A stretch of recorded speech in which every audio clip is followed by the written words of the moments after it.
America के मिनियोपोलिस में आखिर स्वात टीम को सख्त एक्शन लेना ही पड़ा।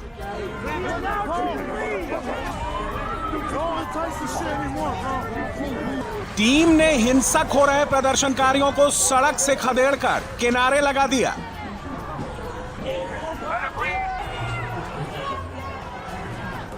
आठ जनवरी से इस्लामी प्रोटेस्टर्स ने मिनियापोलिस की सड़कों को कैप्चर करके रखा था।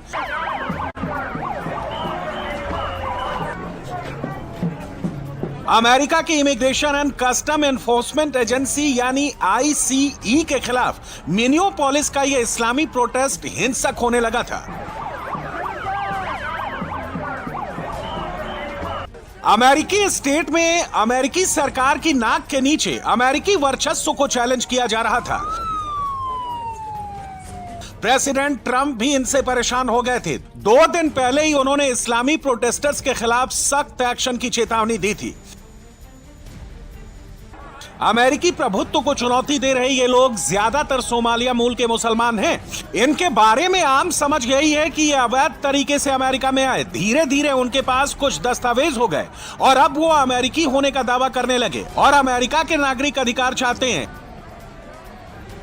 आईसीई की टीम जांच करने मिनियोपोलिस आई। जांच के दौरान ही 37 साल की एक महिला को गोली मार दी गई, जिसके बाद बवाल बढ़ गया। मिनियोपोलिस में प्रदर्शनकारियों ने अमेरिका के झंडे जला दिए। कई जगहों पर प्रदर्शनकारियों के गुस्से से बचने के लिए आईसीई एजेंट्स को भागना पड़ा। मिनियोपोलिस के सपोर्ट में अमेरिका के दूसरे राज्यों में भी विरोध प्रदर्शन शुरू हो गए। अमेरिका की एक सेंट्रल एजेंसी को अमेरिका के एक स्टेट की सीमा से बाहर निकलने के लिए मजबूर किया जाने लगा। ऐसे में अमेरिका ने फोर्स का इस्तेमाल किया।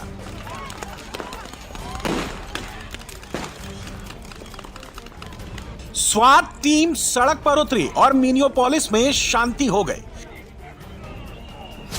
अमेरिका से लौटते हैं भारत और आपको सीधे ले चलते हैं पूर्वोत्तर के असम। आजादी के समय यानी 1947 में असम की आबादी में करीब 24% मुसलमान थे।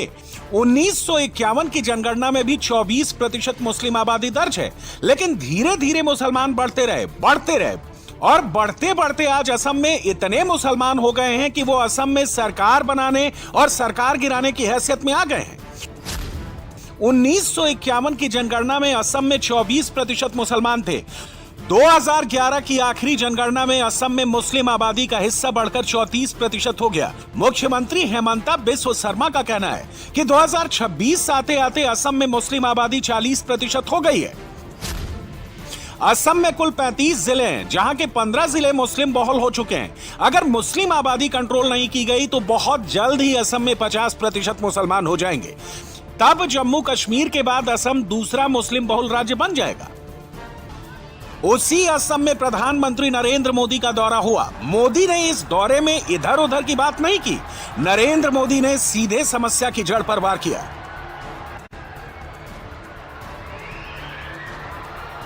समस्या की जड़ है घुसपैठ। बांग्लादेश से होने वाली घुसपैठ ने असम की डेमोग्राफी चेंज कर दी है।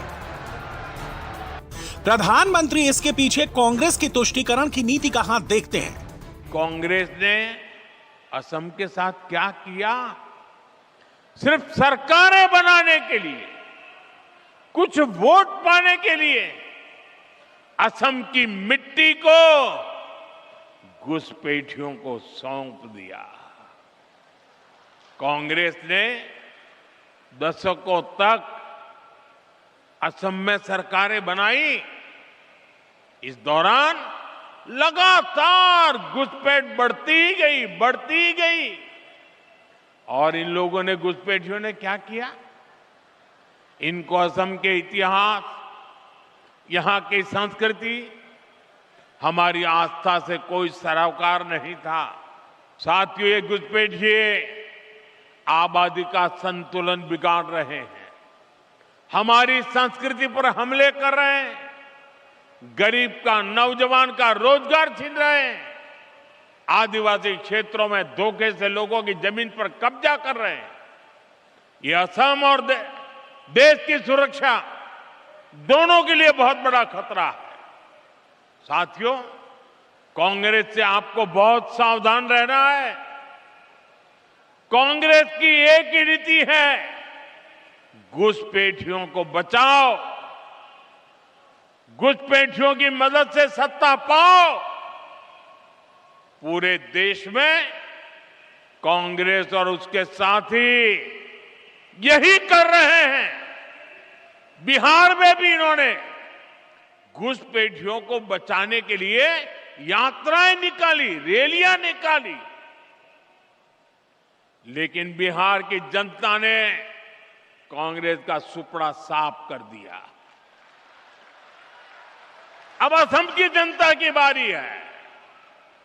मुझे विश्वास है असम की धरती से भी कांग्रेस को करारा जवाब मिलेगा। असम में इसी साल चुनाव हैं। 3 महीने बाद बंगाल के साथ असम में भी वोट पड़ेंगे। असम में पिछले 10 साल से बीजेपी की सरकार है। 5 साल से हिमंता बिस्वा शर्मा असम के मुख्यमंत्री हैं। हिमंता की सरकार ने असम में ऐसी कई नीतियां लागू की जिनसे हिंदुओं की विरासत का संरक्षण होता है। हिमंता की सरकार ने अवैध मदरसों पर कंट्रोल किया, इस्लामी मदरसों में पढ़ाने वाले मौलवियों की सैलरी बंद की, सरकारी लाभार्थी योजनाओं में 3 बच्चे होने की सीमा तय की गई। जिन जमीनों पर घुसपैठियों ने कब्जा कर लिया था उन पर बुलडोजर चलाया, अतिक्रमण से खाली कराई गई जमीन को सरकारी नियंत्रण में लिया और बांग्लादेश सीमा पर चौकसी बढ़ाई जिससे घुसपैठ नियंत्रित हो। गृह मंत्री अमित शाह हिमंता की पीठ थपथपा चुके हैं। प्रधानमंत्री नरेंद्र मोदी ने भी असम के मुख्यमंत्री को शाबाशी दी, लेकिन केवल शाबाशी से चुनाव नहीं जीते जाते। डेमोग्राफी बदलने से बीजेपी का चैलेंज भी बढ़ रहा है। मोदी को मालूम है कि अब की बार असम में कांग्रेस से कड़ी टक्कर होगी, इसलिए मोदी कांग्रेस पर सीधा वार कर रहे हैं। आज बीजेपी पूरे देश में लोगों की पहली पसंद बन गई है।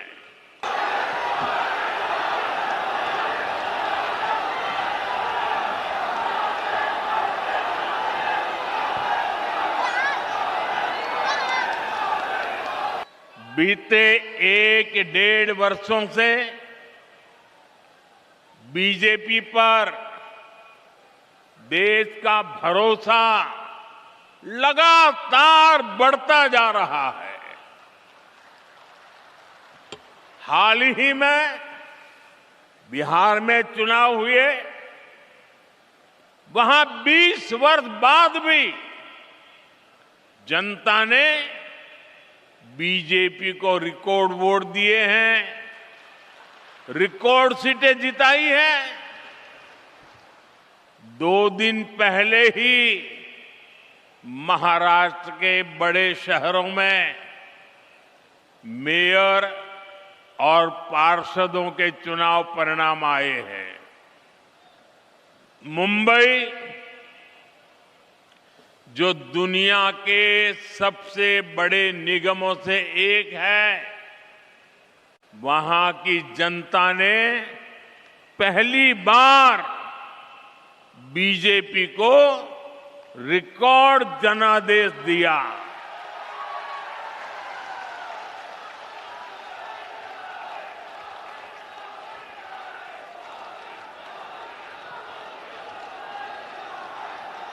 देखिए, जीत मुंबई में हो रही है, जश्न काजीरंगा में मनाया जा रहा है।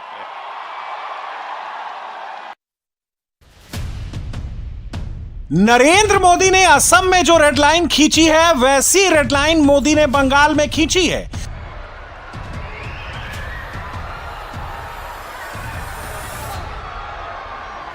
असम में भी घुसपैठिये की समस्या है और बंगाल में ही घुसपैठिया ही बीजेपी का सबसे बड़ा मुद्दा है।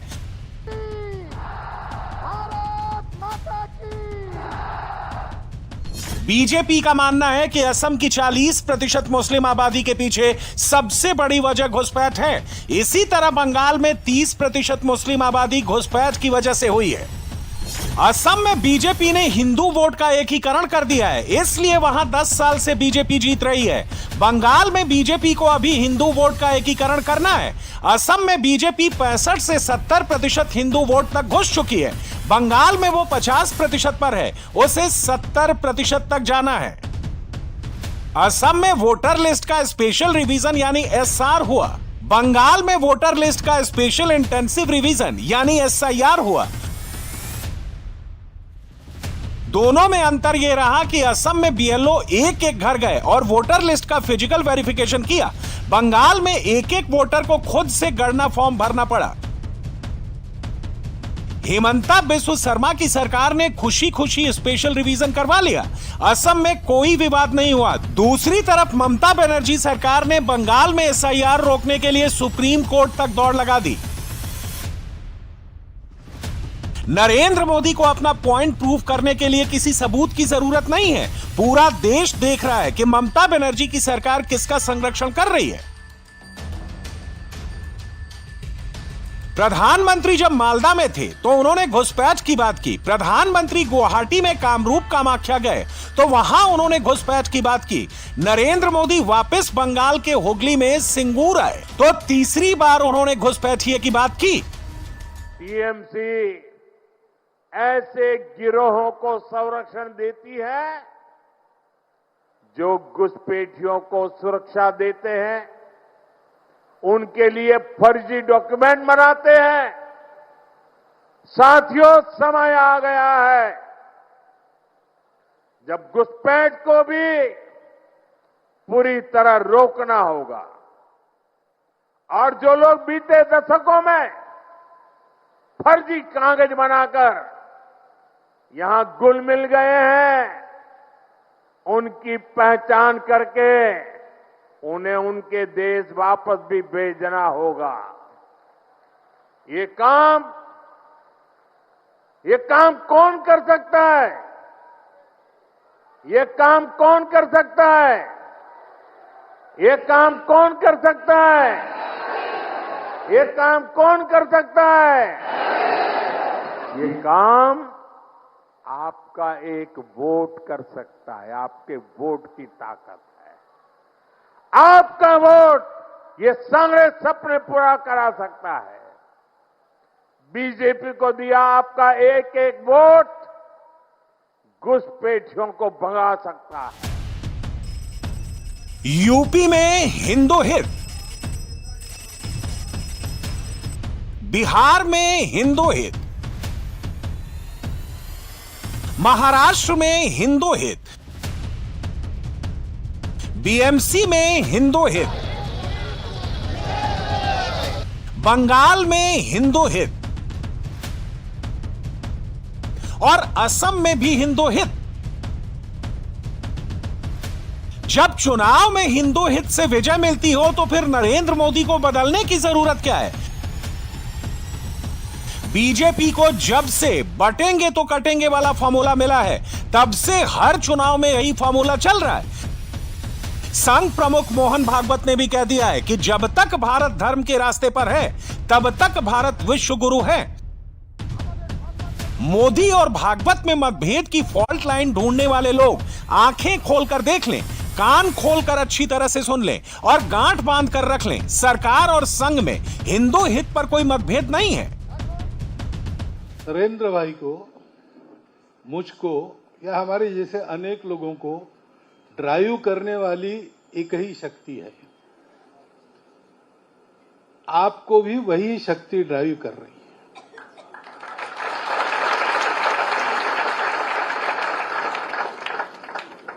वो शक्ति जहां ड्राइव करती, उस गाड़ी में हम बैठे तो हमारा एक्सीडेंट कभी नहीं होगा।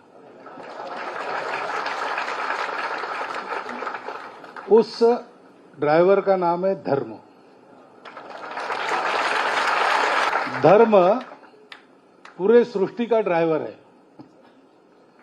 सृष्टि बनी तो उसके चलने का जो नियम बना वही धर्म है। एक एक झोपड़ी के व्यक्ति को भी, अनपढ़ व्यक्ति को भी वो भाषण नहीं दे सकता, लेकिन उसके रग रग में ये धर्म है। भारतवर्ष में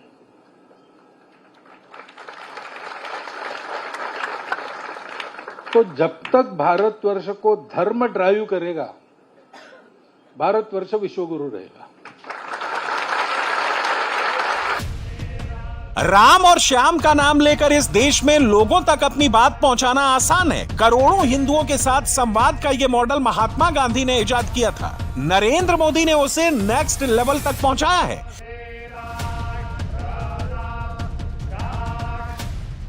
सनातन की धर्म ध्वजा ऊपर करने और हिंदू राष्ट्र का सपना देखने वाले बाबा बागेश्वर भी उसे ही फॉलो करते हैं। सरकार कहती है बच्चे 2 ही अच्छे थे, चच्चे के 30-30 बच्चे के। हम यही कहेंगे, हिंदुओं अपनी जनसंख्या बढ़ाओ, घटाओ मत। यदि अपने बच्चों की जल जंगल जमीन बचाना है, अपने बच्चों की जोरू जंगल जमीन बचाना है, तो अपनी जनसंख्या बढ़ाइए, करके निपटाए जाएंगे। जो बांग्लादेश में हो रहा वो भारत में होगा।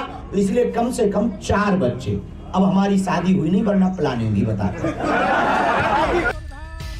बाबा बागेश्वर धीरेन्द्र शास्त्री ने इन दिनों यूपी के बांदा में दरबार लगाया है।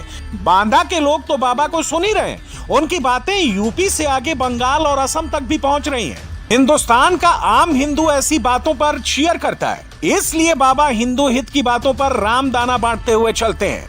हिंदुस्तान का हिंदू वोटर नरेंद्र मोदी की बातों से खुश होता है, इसलिए वो कमल छाप को जिताते हुए आगे बढ़ रहे हैं। बीते कुछ समय में जितने भी चुनाव परिणाम आए हैं, उनका जनादेश स्पष्ट है। देश का वोटर आज गुड गवर्नेंस चाहता है, विकास चाहता है। वो विकास और विरासत दोनों पर फोकस करता है, इसलिए वो बीजेपी को पसंद करता है।